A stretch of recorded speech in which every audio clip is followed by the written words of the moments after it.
Assalamualaikum warahmatullahi wabarakatuh.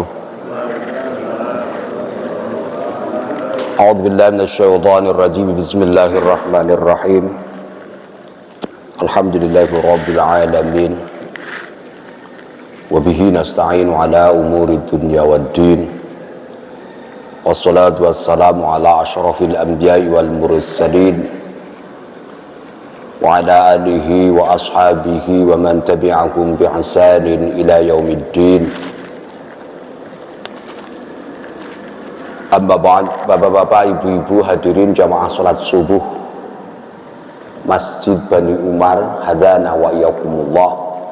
Puji syukur kehadirat Allah Subhanahu wa taala pada kesempatan pagi yang cerah ini kita masih dianugerahi nikmat yang begitu besar oleh Allah, nikmat tetapnya iman dan Islam kita, nikmat sehat baik jasmani maupun rohani kita, sehingga sampai hari ini kita masih diberi kekuatan untuk melangkahkan, mengayunkan kaki kita menuju ke masjid yang sama-sama kita cintai ini. Mudah-mudahan hadir kita, kumpul kita di masjid ini pada kesempatan subuh hari ini dicatat oleh Allah sebagai amal soleh, amal ibadah. Amin ya rabbal alamin. Salawat salam semoga senantiasa tercurahkan kepada baginda Rasul Muhammad sallallahu alaihi wasallam. Mudah-mudahan kita semua yang hadir di masjid ini pada kesempatan pagi hari ini termasuk dalam kelompok yang akan mendapatkan syafaatul uzma, pertolongan yang terbesar di yaumil qiyamah. Amin ya rabbal alamin. Bapak Ibu yang kami muliakan, setiap ada persoalan yang terkait dengan Palestina, persoalan kemanusiaan yang kemudian ada gejolak baru. Jadi persoalan Palestina ini kan kalau dirunut sebenarnya dari data yang ada, setidaknya mulai dari tahun 1933 itu sudah selalu bergejolak, timbul terus. Kita dan umat Islam di dunia itu selalu merespon. Kalau sekarang apalagi karena media sosial sudah begitu mudah ya, artinya secara global apa yang terjadi di belahan dunia manapun itu dalam hitungan menit, hitungan detik itu sudah bisa direspon. Tahun 1933 itu kan kita belum ada informasi yang cepat, tetapi Indonesia pun, di Indonesia itu sudah merespon itu. Ada surat kabar punyanya Perserikatan Nahdlatul Ulama, itu dokumennya ada di PBNU itu.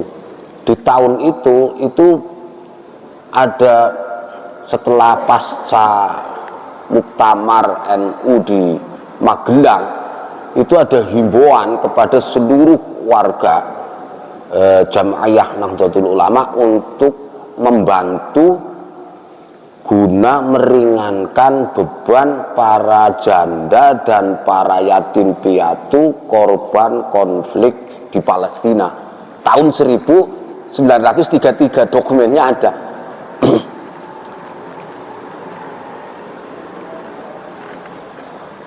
Maksud saya 1938. Ada dokumen baru sekarang, malah dikomentari di beberapa media internasional juga.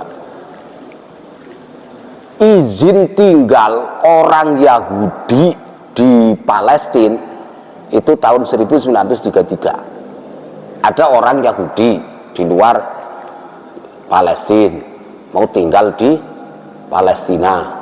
Itu ada dokumennya, dokumen izin tinggal di situ, kayak semacam apa kalau di kita KTP, KK gitu. Itu tahun 1933. Nah, 1938, mohon maaf, saya pastikan lagi, tahun 1938 itu ada dokumen tadi yang setelah pasca Muktamar NU di Magelang itu ada himbauan kepada seluruh warga jamaah untuk membantu meringankan beban para janda dan para yatim piatu konflik di Palestina. Ini artinya kan dari 33 sampai ke 38 itu kan jaraknya enggak hanya berapa tahun. Tetapi kemudian orang Yahudi yang tadinya hanya tinggal izin tinggal saja, kalau di sini ya bikin KTP, bikin KK, itu kemudian sudah bisa melakukan pemberontakan dan mulai mendirikan perkampungan-perkampungan. Itu Bapak Ibu yang kami muliakan, cerita punya cerita sebenarnya untuk sampai pada perbincangan kita sampai hari ini, konflik yang terus menerus dan menelan korban yang sampai hari ini sudah tidak terhitung. Konflik 1946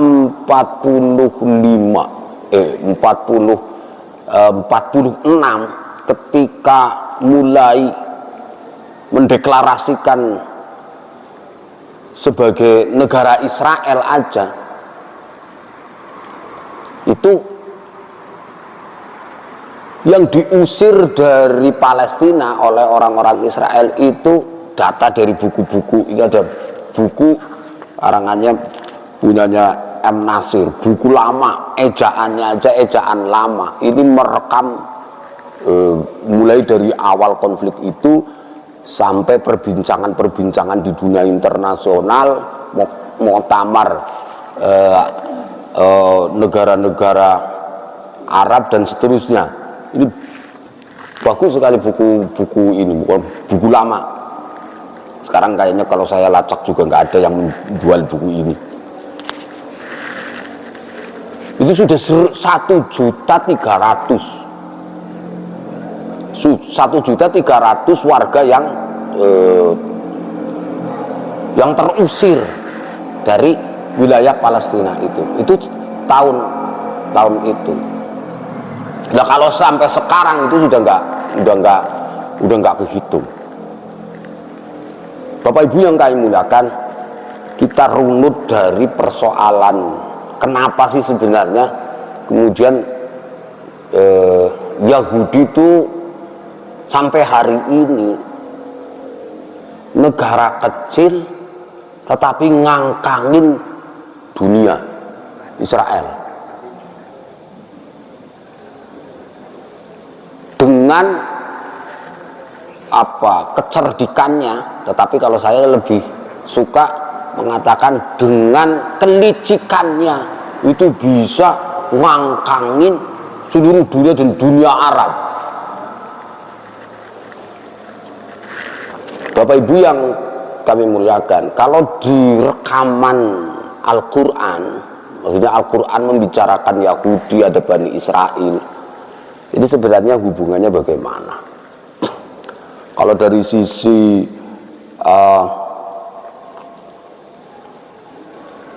sejarah, Bani Israel itu kan keturunan Nabi Yakub. Nabi Yakub punya anak, diantaranya Israel. Yahudi itu dulu memang disebutnya Bani Israel. Kemudian sama-sama keturunan dari Nabi Ibrahim. Kan Adam, Idris, Nuh, Hud, Soleh, Ibrahim, Lut. Kemudian Yakub. Nabi Yakub punya anak Israil. Nah, anak keturunannya kemudian itu Bani Israil. Nabi-nabi semua nabi-nabi sampai ke Nabi Isa itu keturunan Nabi Ibrahim dari Bani Israil melalui jalur Ishak. Kalau Rasulullah itu melalui jalur Ismail.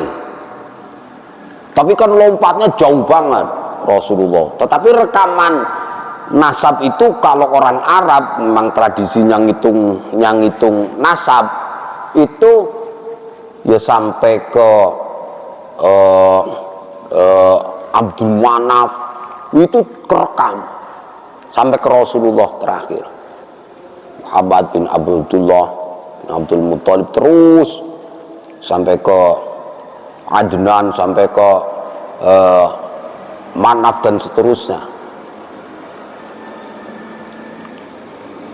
Ketika Nabi Isa, pasca Nabi Isa itu kan ada fatroh ya, masa fatroh, masa dimana tidak ada Rasul selama kurang lebih kan 500 tahun. Orang Nabi Muhammad itu kan lahir itu kan kurang lebih 574 Masehi, kurang lebih lah. Berarti kan 500 tahun setelah Nabi Isa. Itu orang-orang Yahudi sudah pada cerita nanti sebentar lagi akan ada nabi akhir zaman dari kelompokku, dari kelompok Bani Israel. Ke mana-mana cerita.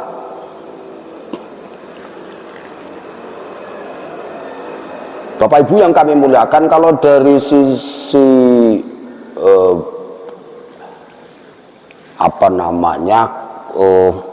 wilayah, Yahudi itu banyak tinggal di Madinah. Kalau di Madinah, Nasrani atau Nasrani itu jarang di Madinah. Waktu Rasulullah datang ke Madinah hijrah, yang banyak Yahudi. Mengapa ini penting? Ini penting diceritakan begini karena nanti akan ada klaim dari Yahudi ketika mendeklarasikan gerakan Zionis, itu termasuk yang diklaim itu adalah Madinah. Madinah itu masuk peta yang akan diperebutkan oleh Yahudi sebagai negara Yahudi. Ini menurut data di petanya M. Nasir ini, buku lama ini, di buku-buku lain ada beberapa peta itu, tetapi tidak menceritakan secara detail tentang itu. Nah, kalau Nasrani itu banyak tinggal di Yaman waktu itu. Kemudian di Makkah itu musyrikin, Yahudinya sedikit itu. Nah, ketika cerita itu sudah cerita, ternyata yang hadir, yang diutus oleh Rasulullah itu Nabi Muhammad dari keturunan Arab, bangsa Arab. Mereka marah, nggak mau mengakui Muhammad sebagai Rasul. Jadi Bapak Ibu yang kami muliakan, ada kesan di antara beberapa agama samawi, Ahlul Kitab. Jadi begini, kalau Yahudi ngatain orang-orang Arab itu keturunan, itu orang-orang rendah. Mengapa? Karena keturunan budak perempuan yang hitam, yaitu Siti Hajar. Jadi Nabi Ismail itu kan anak dari Siti Hajar. Yang Siti Hajar itu adalah tadinya PRT lah ya, budak dari Sarah gitu, di rumah yang tinggal di rumah tangganya Nabi Ibrahim. Karena Siti Sarah nggak lahir lagi, nggak punya anak, sehingga beristri, Nabi Ibrahim memperistri Siti Hajar. Nah, orang Yahudi itu marah, Allah orang Arab anaknya anak keturunan budak itu. Kemudian nanti orang Yahudi ngatain orang Nasrani itu keturunan anak haram. Jadi menurut orang Yahudi, orang Nasrani itu dibilang keturunan anak haram. Mengapa? Karena menurut mereka Nabi Isa itu dilahirkan dari siapa ibunya Nabi Isa? Siti Maryam, yang dianggapnya oleh orang Yahudi itu zina itu. Nah, ketika itu untuk mengkelirkan kesan itu, Al-Quran sampai bicara masalah surat Maryam itu berapa ayat itu untuk membela Siti Maryam itu. Ya kalau kita Siti Maryam itu orang solihah, sehingga dipilih oleh Allah, rahimnya wa nufikha fihi ruhnya untuk menjadi tempat bersemainya Nabi Isa di rahimnya Siti Maryam yang solihah itu. Memang ceritanya panjang dan asik gitu ya kalau cerita, kalau kita baca cerita di surat Maryam itu. Tetapi oleh orang Yahudi dikatakan alah orang Nasrani anak haram gitu, jadi saudara dari anak haram. Orang Nasrani itu sebenarnya benci juga terhadap orang Yahudi. Mengapa? Karena dianggap orang Yahudilah yang menyalib Isa gitu.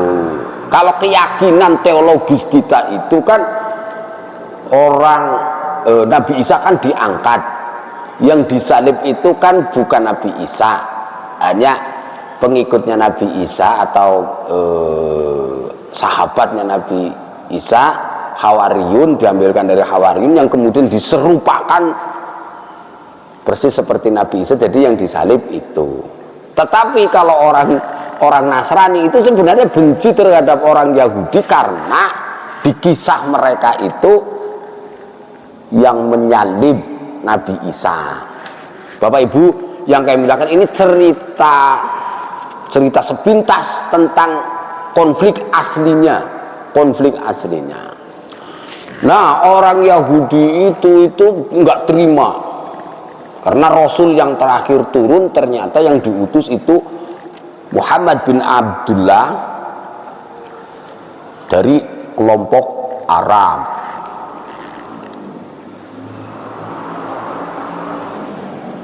Yahudi itu dari awal itu sudah merasa sombong, angkuh, orang kelompok bangsa yang merasa dirinya itu paling super, pilihan Tuhan. Bangsa lain itu bangsa kelas 2. Oleh Al-Quran kemudian itu dipastikan bahwa wahai orang-orang Yahudi, kalau memang engkau betul-betul pilihan kullaukanal ya ahlal kitabi, pertama kan ada ajakan qul ya ayyuhalladzina hadu in za'amtum, kalau kamu menyangka bahwa engkau itu adalah orang yang paling super,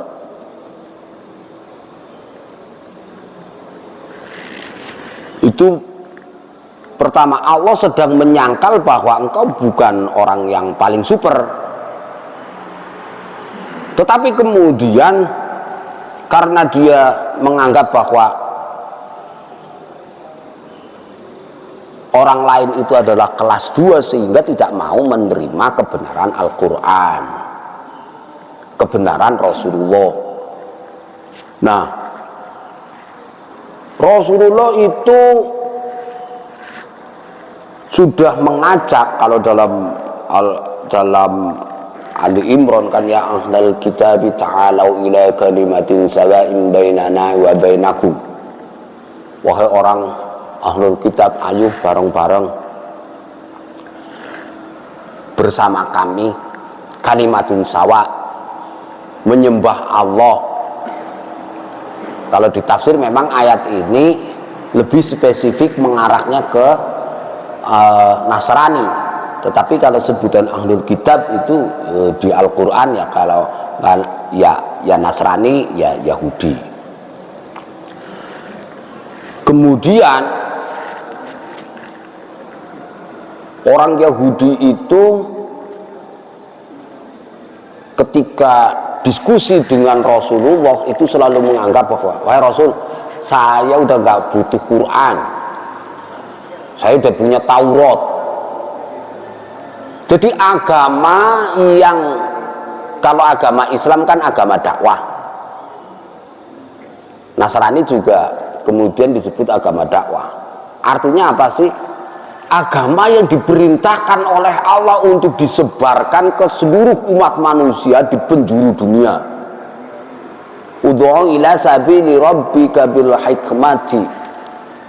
Itu artinya kita diperintahkan sebagai seorang muslim untuk mendakwahkan, mengajak orang ke jalan Allah. Tetapi kalau agama Yahudi itu enggak, Pak. Yahudi itu bukan agama dakwah. Dia agama hanya untuk, karena dia merasa dirinya pilihan Tuhan, bahwa Taurat itu hanya diturunkan kepada kelompok mereka saja.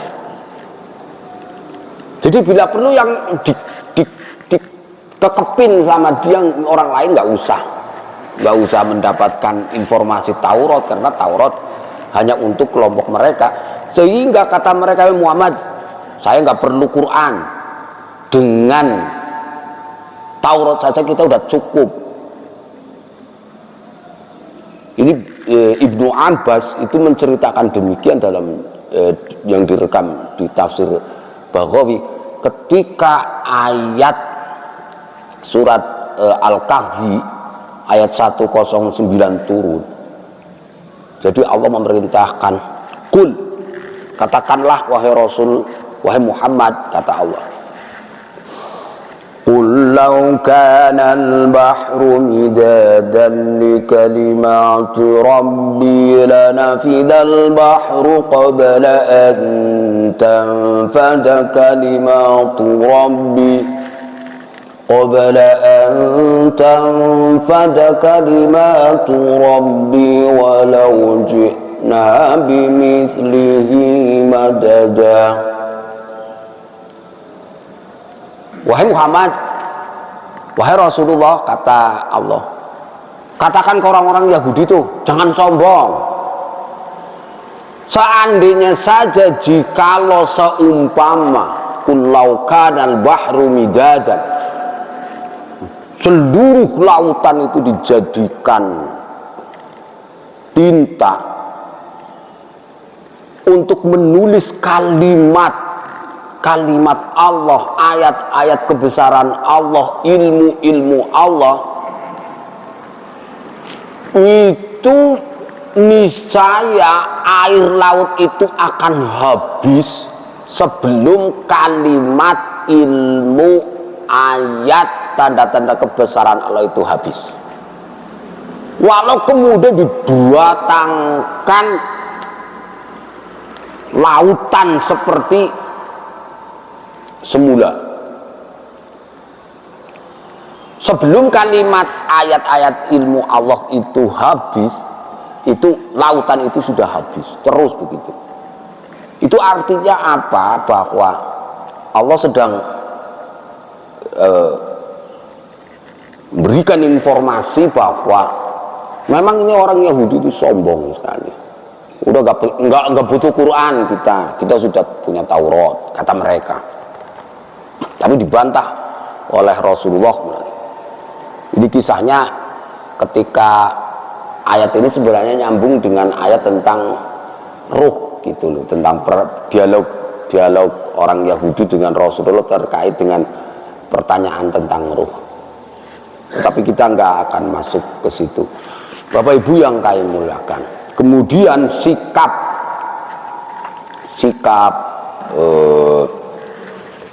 orang Ahlul Kitab terhadap orang Muslim itu juga berbeda-beda. Kalau Al-Quran bicara Yahudi, itu kecamannya lebih keras dibanding dengan ketika bicara Nasrani.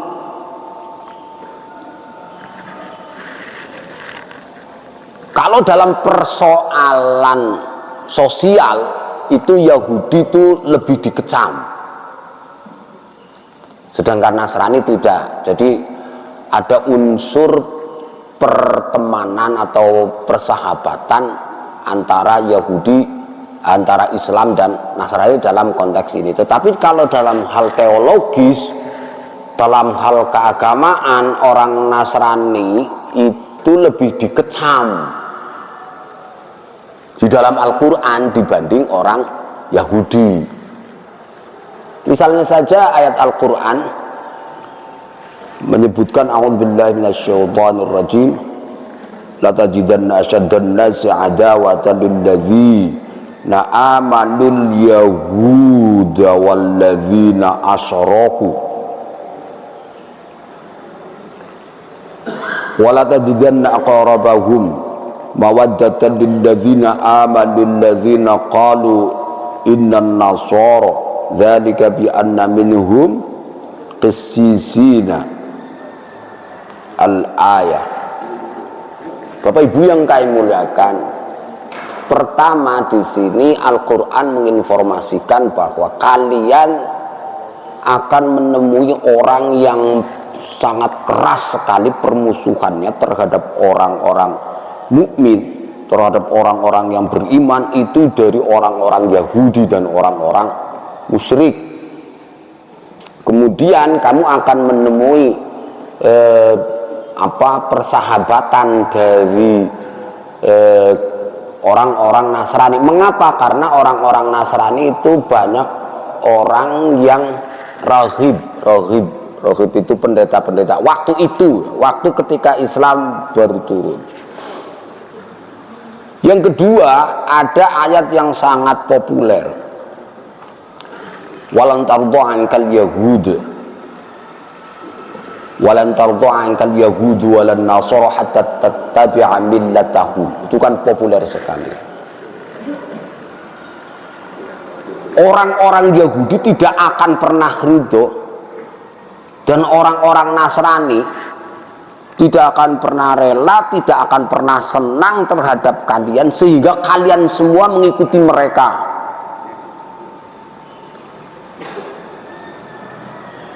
Mengikuti milah mereka, mengikuti agama mereka. Di sini ada dua karakter ayat yang berbeda atau lafal yang berbeda. Ketika menunjuk Yahudi itu Allah atau Al-Quran itu menggunakan kata lan. Sementara ketika menunjuk Nasrani itu pakai kata la. Ini sama-sama adatun nafi, meniadakan.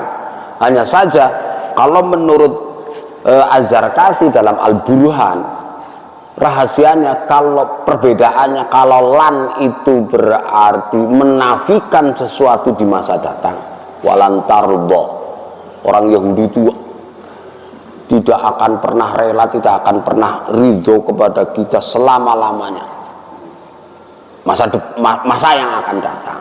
Tetapi ketika menyebut dengan kata la, itu tidak menyebutkan masa, berarti bisa tidak terikat dengan masa. Orang Nasrani tidak akan rela dengan kalian, itu nggak ada kaitannya dengan masa. Bisa kemarin, bisa sekarang, bisa yang akan datang. Jadi Quran juga sekali lagi ketika bicara terhadap ahlul kitab itu berbeda kesannya, kerasnya. Bapak Ibu yang kami muliakan, kemudian kalau dari sisi sejarah, Palestina itu kan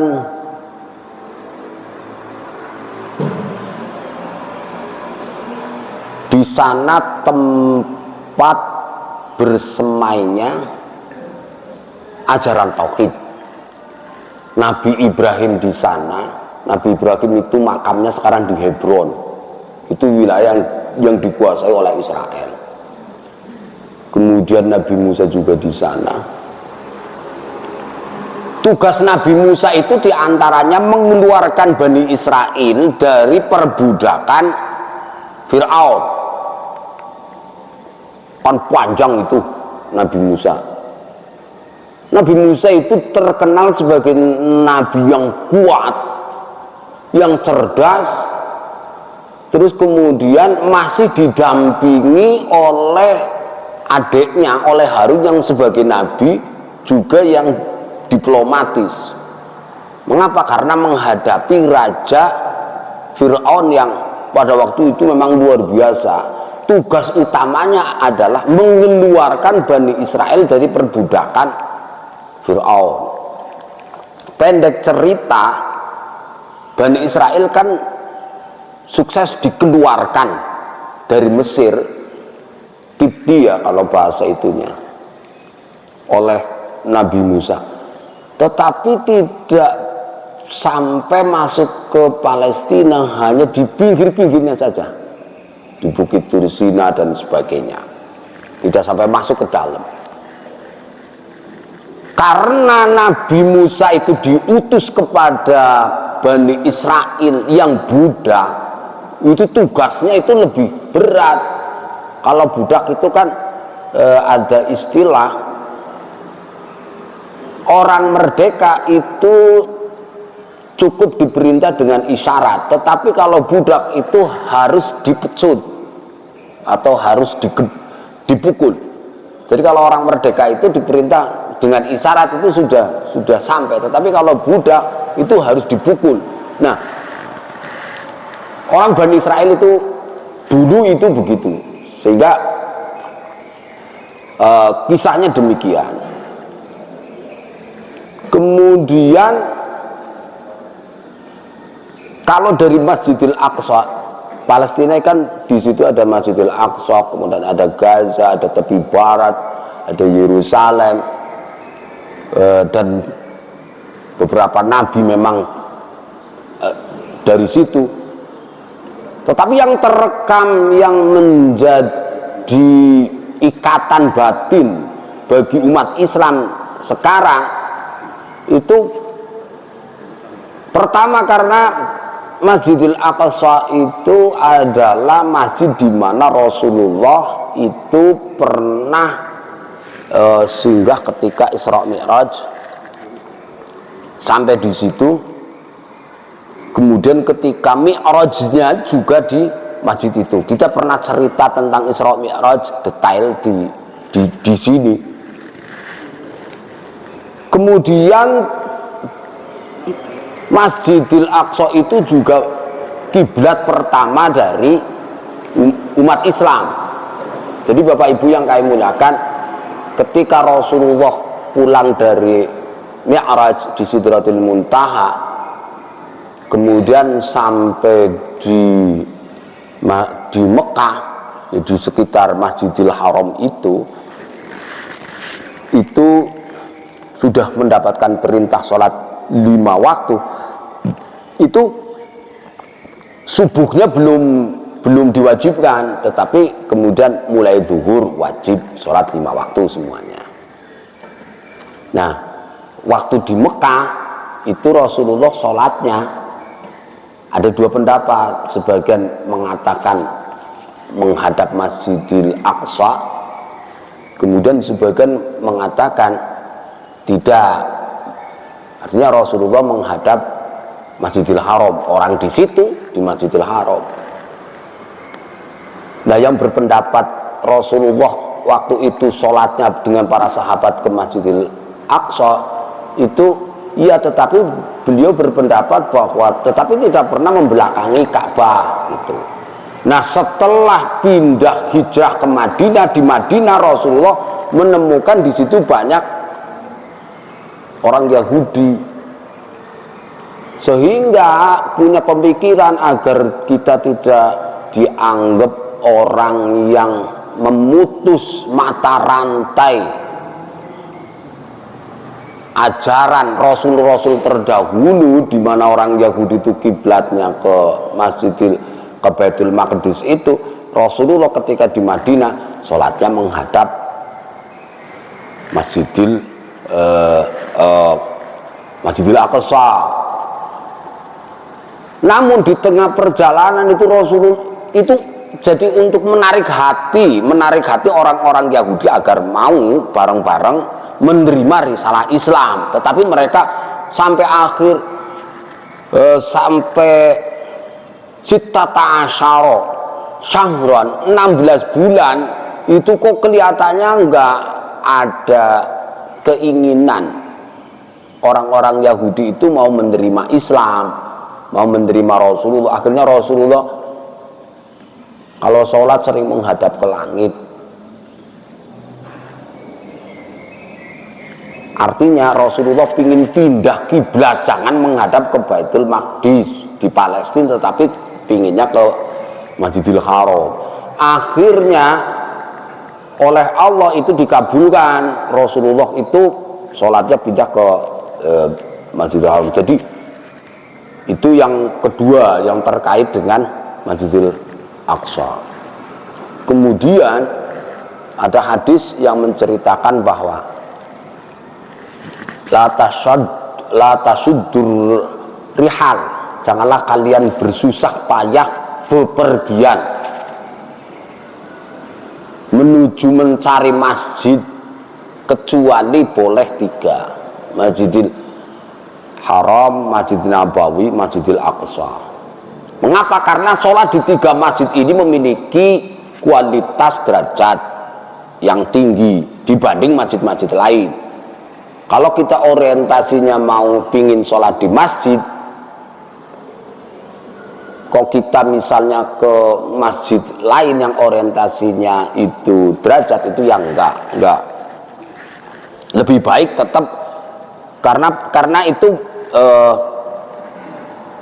susah payah kita pergi. Misalnya hari ini kan di kita ada masjid yang di Bandung, kita ibu-ibu dari sini berangkat pagi ke Bandung, mau sholat di masjid yang bagus itu di Bandung. Ya kalau orientasinya hanya sholat ya nggak usah gitu. Mengapa? Karena nilai pahala sholat di sana sama sholat di tetangga kita itu nilainya sama. Kecuali kita ketiga masjid ini termasuk diantaranya Masjidil Aqsa. Bapak Ibu yang kami muliakan, Masjidil Aqsa itu dibangun 3000 tahun lalu, jadi 1000 tahun lebih muda dibanding Masjidil Haram. Masjidil Haram itu sekitar 4000 tahun yang lalu oleh Nabi Ibrahim dan Ismail. Sementara kalau Masjidil Aqsa oleh Nabi Daud, kemudian dilanjutkan oleh Nabi Sulaiman. Ini penting disebutkan. Mengapa? Karena gerakan Zionis itu di tahun 1800 sekian, kongres pertamanya diantaranya adalah akan mendirikan negara atau merevitalisasi kebesaran kerajaan Nabi Daud. Tempatnya di mana? Hendaknya di kuil di kuil Daud, di tempatnya di Masjidil Haram, Masjidil Aqsa. Sehingga hari ini Bapak Ibu yang kami muliakan, walaupun tempat yang ada Masjidil Aqsa itu sebagai daerah yang di situ status quo, kalau menurut perjanjian yang sebenarnya teken antara Fatah kemudian perjanjian internasional itu wilayah yang wilayah nggak ada, sebenarnya tidak dikuasakan kepada siapa-siapa. Kalau skema dua negara itu Yahudi atau Israel itu ya seperti sekarang, kemudian Palestina itu ya tepi barat dan Gaza, sementara yang ada Israel itu statusnya dalam pengawasan PBB. Tetapi kalau kita pergi ke sana, kata orang-orang yang pada ke sana, itu ya visanya visa Israel, Pak. Kalau Bapak Ibu pergi ke sana, visanya visa Israel, berarti secara de jure di sana dikuasai oleh Israel.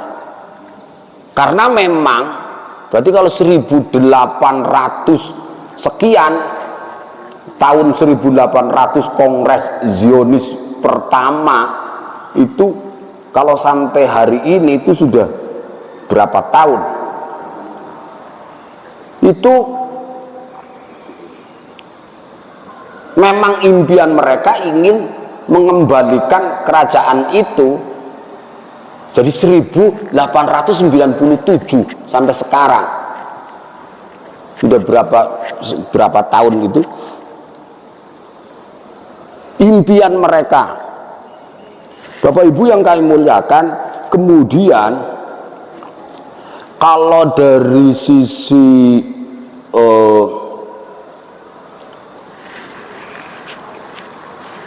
cerita kenapa kemudian sampai orang Yahudi itu menguasai Palestina, dataran Palestina sekarang itu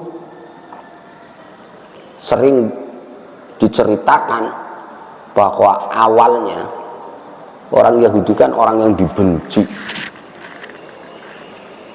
di mana orang Yahudi tinggal di masyarakat sekitar itu tidak suka dengan orang Yahudi.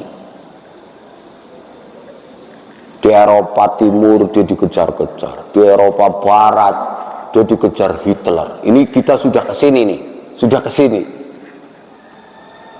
Kalau sebelumnya itu beberapa kali orang Yahudi itu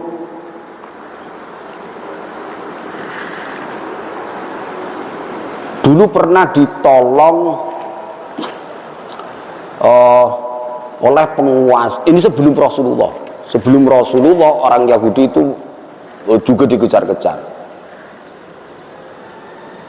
Tahun 70 Masehi itu orang Yahudi sudah dikejar-kejar.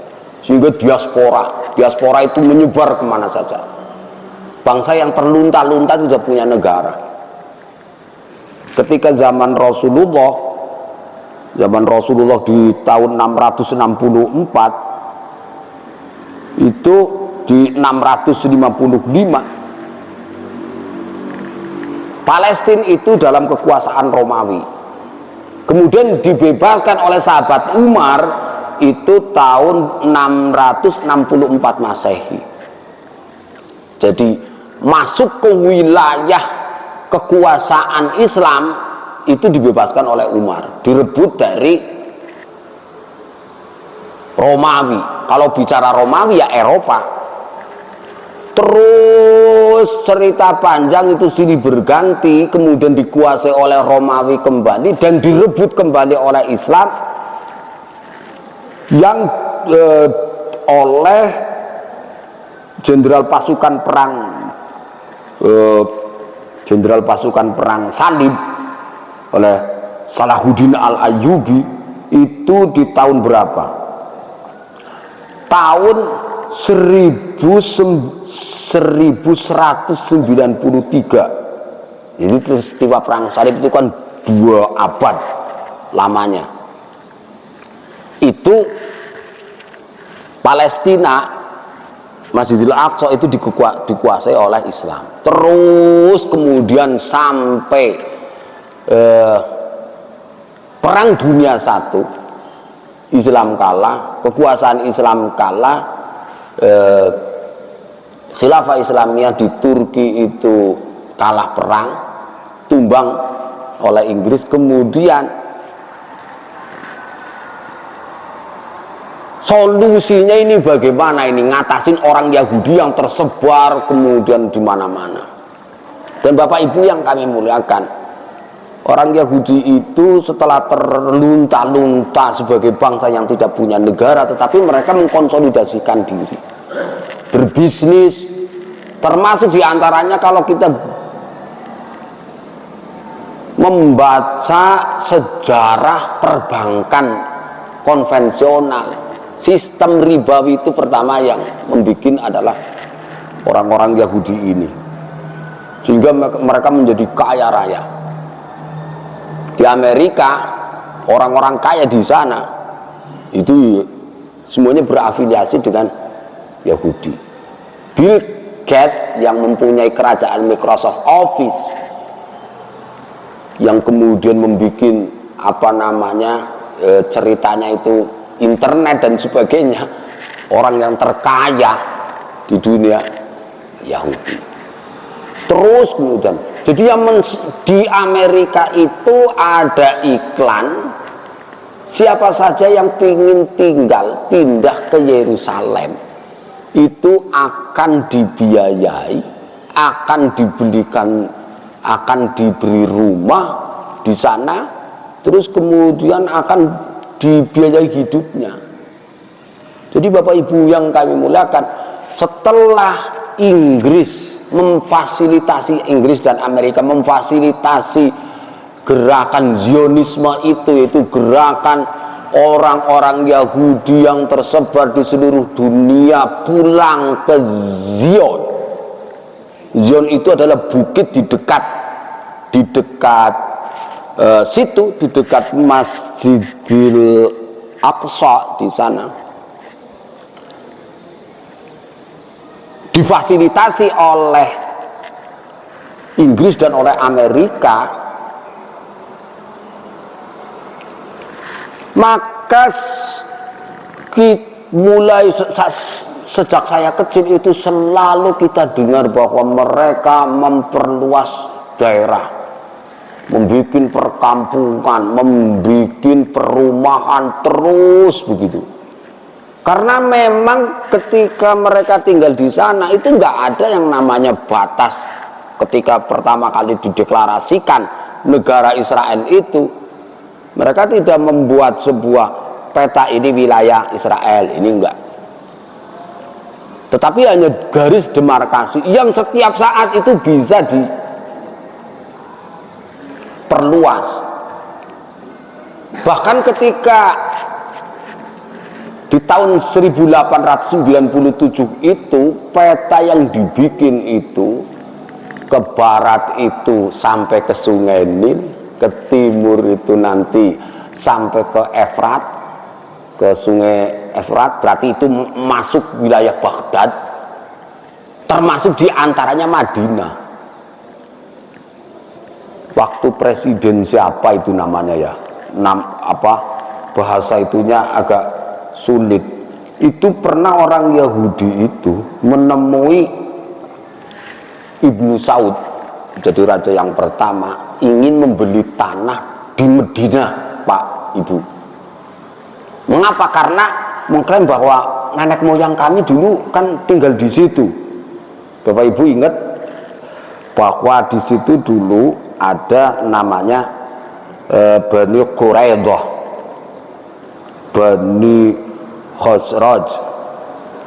Jadi yang dulu melakukan pengingkaran atau dulu kan Rasulullah ketika di Madinah itu datang membuat Mitsaqul Madinah atau konstitusi Madinah atau piagam Madinah. Itu sudah diteken oleh seluruh kelompok, suku dan sebagainya, bahwa Madinah itu adalah wilayah kita, negara kita yang harus dijaga bersama-sama oleh seluruh suku yang ada, oleh seluruh kelompok yang ada, oleh agama yang ada. Terus kemudian ada perjanjian-perjanjian damai di situ. Semua itu harus menghadapi musuh bersama-sama ketika Madinah diserang. Nah, kabilah ini Jadi kabilah Yahudi itu yang kemudian melanggar perjanjian itu, melanggar perjanjian damai itu, yang kemudian memang konstitusi Madinah dan atau Mitsaqul Madinah itu tidak berjalan lama karena gara-gara orang Yahudi tadi yang keluar dari mengingkari kesepakatan Madinah itu. Ketika Madinah itu diserang oleh kelompok sekutu, jadi kaum musyrikin di seluruh Arab itu bersatu dengan kurang lebih pasukan 10.000 sampai 12.000 mengepung kota Madinah. Jadi strategi perangnya itu kan waktu itu sebenarnya Rasulullah itu berinisiatif untuk menjemput musuh di luar Madinah. Tetapi kata Salman Al-Farisi, wahai Rasul, ini wahyu apa pendapat Rasul sendiri? Ini pendapat saya. Kalau begitu kita bertahan di dalam kota saja, jangan keluar. Kita bikin parit saja keliling, mengelilingi Madinah. Nah, pendek cerita, pertahanan Rasulullah itu hampir-hampir bisa ditembus oleh musuh karena orang Yahudi itu berpihak kepada musuh. Nah, Bapak Ibu yang kami muliakan, itu yang menjadi dasar orang Yahudi membuat peta Madinah, termasuk diantaranya adalah peta jalan yang akan dikuasai sebagai wilayah negara Israel. Nah, waktu itu Ibnu Saud bilang, jangankan tanah, debu saja, kata Ibnu Saud waktu itu, debu saja, segenggam debu mau ditukar dengan emas, segenggam emas itu pun tidak akan pernah dikasih. Itu. Jadi Bapak Ibu yang kami muliakan, kemudian mohon 5 menit lagi akan kita akhiri. Sampai hari ini kita melihat itu, ini 5 menit lagi kita akan akhiri kajian kita. Ada pertanyaan, lah itu gimana sih orang negara kecil segitu kalau umat Islam bersatu, masa iya negara-negara Timur Tengah itu pada kemana? Iran yang katanya hebat begitu juga hari ini tidak nyerbu, kan begitu pertanyaannya. Sebenarnya Bapak Ibu yang kami muliakan, itu sudah dilakukan tahun 1945-46 sampai 49 itu perang terus. Pertama ketika difasilitasi di situ, perang terjadi, 7 negara menggempur Israel selama 3 bulan, berbulan-bulan itu Israel nggak tumbang, padahal dia di negara itu, negara kecil itu, karena memang terang-terangan difasilitasi oleh Inggris dan oleh Amerika. Kenapa sih Inggris dan Amerika mensupport Yahudi untuk mendirikan negara Israel itu? Karena mereka kan sekutu yang memenangkan perang dunia I dan perang dunia II, yang termasuk mensupport dana diantaranya adalah orang-orang kaya, milioner-milioner, orang-orang Yahudi itu. Sehingga kemudian skemanya untuk menyelesaikan persoalan Yahudi, orang Yahudi mintanya di daerah situ, katanya itu daerah yang dijanjikan oleh Tuhan mereka. Itu berbulan-bulan, akhirnya 7 negara di sekitar situ, ada Mesir, kemudian yang berdekatan dengan Palestina, ada Mesir, ada Yordan, kemudian ada Syria, kemudian itu kalah. Terus di tahun berikutnya, Bapak Ibu yang kami muliakan, itu perang lagi itu di tahun 1956. Itu hanya 15 hari Pak, 15 hari negara Arab kalah. Itu berarti sudah sekian tahun berikutnya kan. Terus kemudian di tahun 1967 itu, jadi sebelumnya itu Mesir merasa sangat percaya diri bisa mengalahkan Israel, karena Mesir itu punya pesawat, kemudian punya peralatan perang yang canggih, kemudian punya kapal selam, itu yakin sekali akan dapat mengalahkan Israel. Tetapi faktanya Pak, 3 jam, berapa Pak? 3 jam semua pesawat tempur Mesir itu tumbang, dan setelah 3 jam itu tidak ada apa-apa lagi. Ini dicatat di buku ini itu di 5 Juli di 1967 itu sudah, artinya sebenarnya dunia Islam itu sudah bergerak dari dulu itu. Nah hari ini Bapak Ibu yang kami muliakan, persoalannya semakin ruwet. Mengapa? Karena ya seperti kita dulu lah, kita berjuang. Kalau kita kan banyak pohon, banyak lembah, banyak pegunungan, kita berperang bisa gerilya. Lah kalau di sana kan nggak ada Pak. Saya pernah di sana itu. Tadinya waktu di Mesir kita kan perjalanan darat. Jadi sejauh mata memandang itu ya padang pasir. Di kejauhan sana ada satu kambing aja kita bisa melihat. Itu sudah di pinggir-pinggiran Sinai. Kita udah mau masuk ke Sinai, tetapi dilarang karena ternyata di situ sedang ada konflik. Jadi saya sama teman-teman, kemudian dosen bersama 30 dosen dari Indonesia yang sedang belajar di Al-Azhar, kemudian cross culture, itu tidak bisa masuk dan tidak diizinkan masuk ke, kita mau ke Sinai, ke Gunung Tur Sinai itu nggak boleh.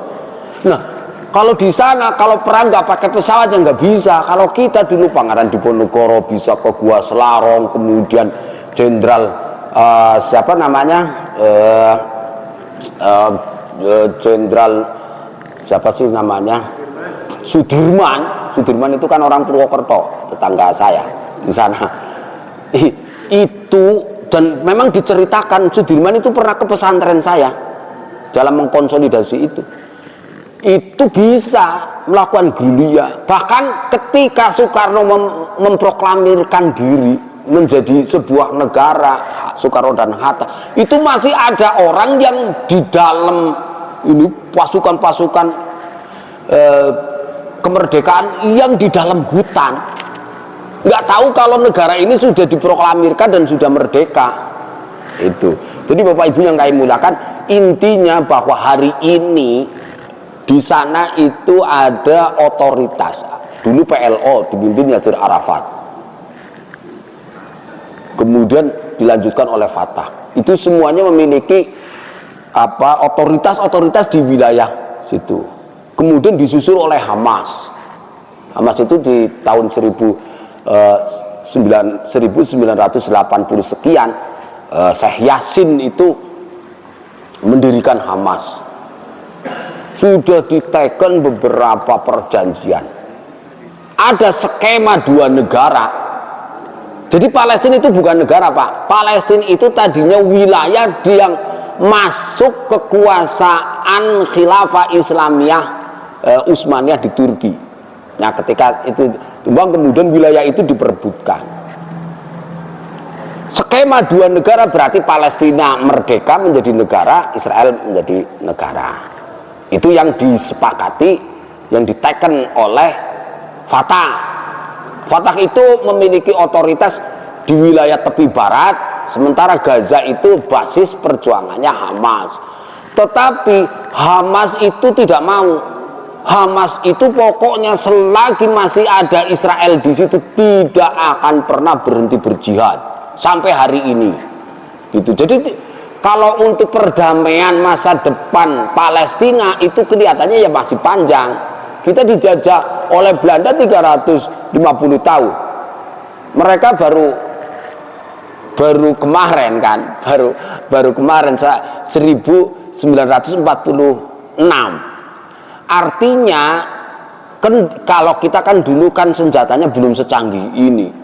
Memang kita nggak kuat kadang-kadang melihat betapa pengorbanan rakyat Gaza terutama hari ini. Tetapi kemarin ada mahasiswa Palestina yang diberi beasiswa di Unair di Surabaya itu diwawancarai. Pokoknya dia ya pinginnya ya ke rumahnya itu kembali, rumah orang tuanya dulu yang digusur, yang direbut oleh itu harus kembali ke dia. Terus solusinya bagaimana? Apa kemudian bagi Hamas? Enggak, pokoknya selagi masih ada Israel di situ tidak akan pernah berhenti berjihad. Terus kelompok-kelompok kecil itu banyak di sana. Artinya yang jihad apa kayak kita dululah, banyak kelompok-kelompok perang. Bapak Ibu yang kami muliakan, di sini sampai hari ini yang belum ketemu. Pertempuran terakhir itu memang sudah cukup maju. Hamas sudah mulai berperang, mulai darat, kemudian mulai melalui udara, darat, laut dan udara. Walaupun di udara itu ya masih kayak gitu, apa terjun payungnya masih kayak gitu, di laut juga masih kayak gitu, masih sangat sederhana. Tetapi setidaknya Hamas itu sedang menunjukkan ke dunia bahwa dia ada gitu. Nah